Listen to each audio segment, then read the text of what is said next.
嚟到高高耶呢個 channel， 今日要去嘅地方就係水湖市好出名嘅角形常綠海濱公園。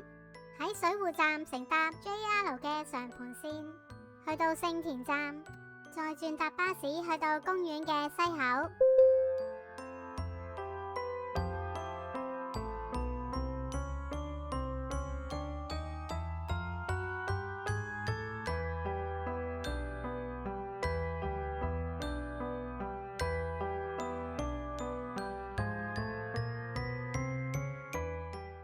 嚟到巴士站，見到有人推銷緊呢一張來回巴士加入場券嘅套票，見佢平咗少少，梗係即刻買啦。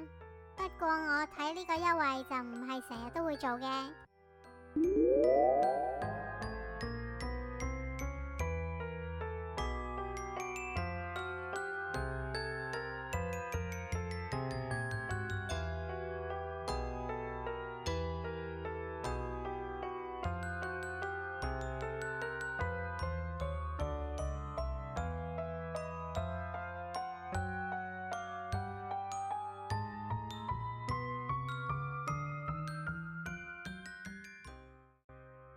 角形常綠海濱公園嘅面積有350公頃，非常之大，所以入咗園之後，你可以選擇租單車。園裏面有4個租單車嘅地點，不過記住借同埋還都要去返同一個地方。如果你覺得踩單車都係好攰嘅話，就可以好似我咁搭佢呢一架遊園車。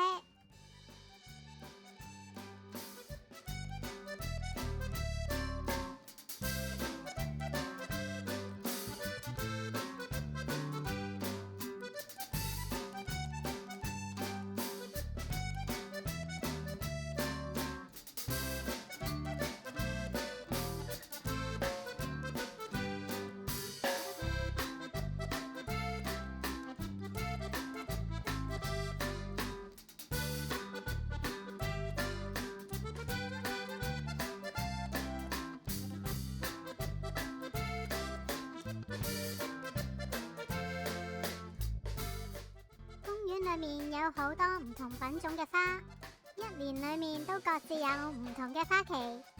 嚟之前可以上佢哋嘅官網睇下佢哋嘅花卉資訊。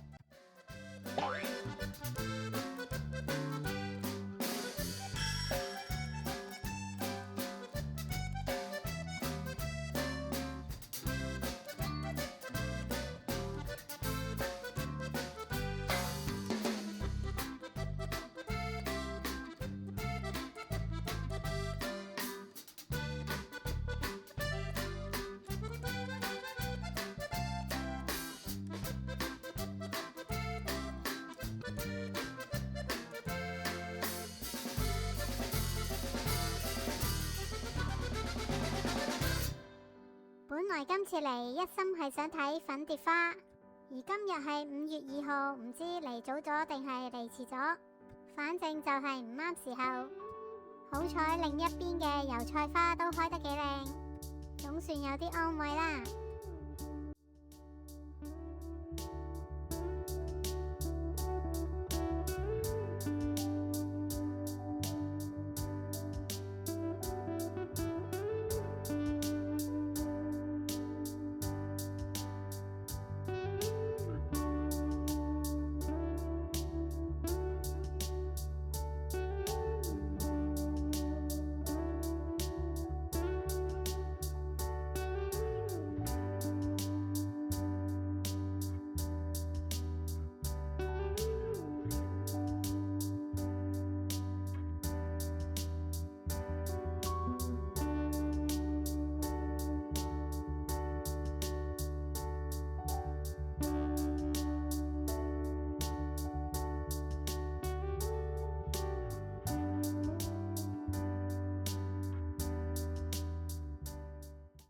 其實今次係我第2次嚟噶啦，主要係想睇呢一隻掃把草。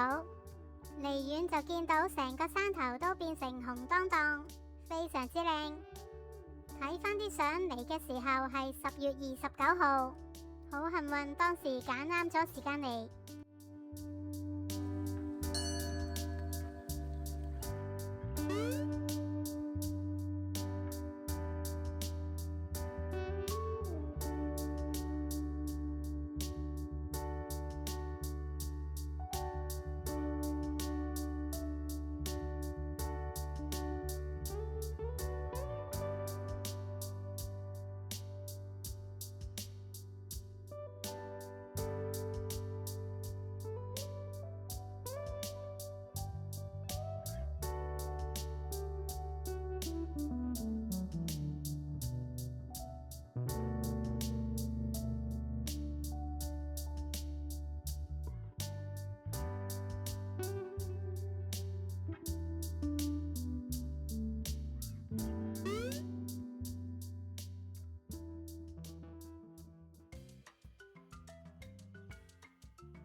近公園南口都有啲機動遊戲同埋兒童遊樂設施。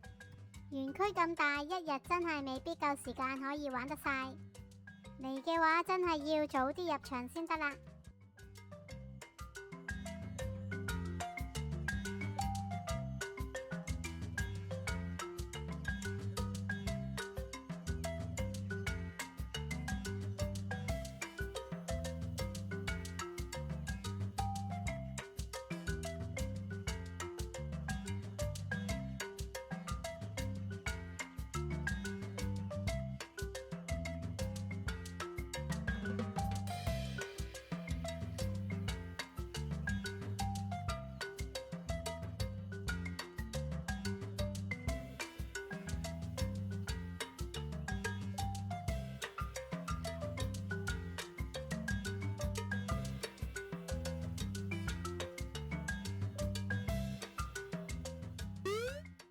話咁快就嚟到旅程嘅最後一日，執好行李，我哋就行出嚟水戶站南口，搭2個鐘頭多啲嘅高速巴士去到成田機場。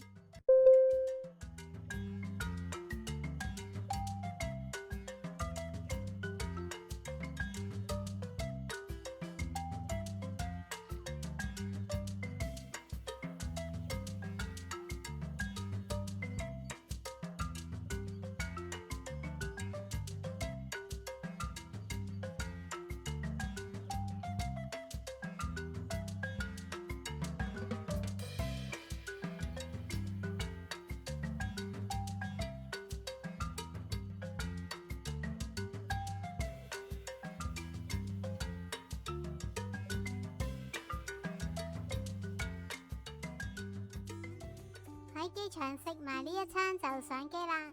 咁呢一次日本東北北海道15日嘅旅程亦都圓滿結束。下一次嘅旅程係大阪京都奈良14天，希望好快可以同大家見面啦。咁今次呢條片就到呢度，我哋下條片再見啦，拜拜。